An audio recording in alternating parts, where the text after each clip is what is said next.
Content moderator ka pala. Full time. Buti hindi ka na-trauma. Buti nakakayang.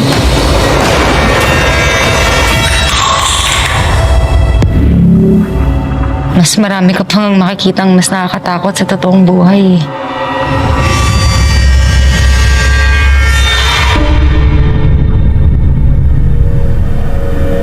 Lyra, baka pwede mo naman kami tulungan dito sa case na to.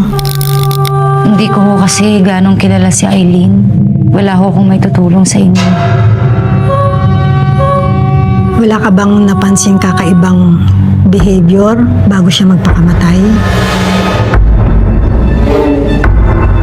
May kailangan kayong makita. Galing po siya sa same uploader. Kasalanan mo to! Kasalanan mo to! May nagpadala dito sa server namin. Kuha mula dyan sa reception. Hindi pa rin nila mahanap yung phone ni Eileen.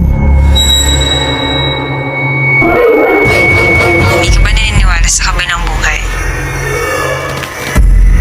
Huwag kang mag-alala. Pag nauna ako, sabihin ko sa'yo.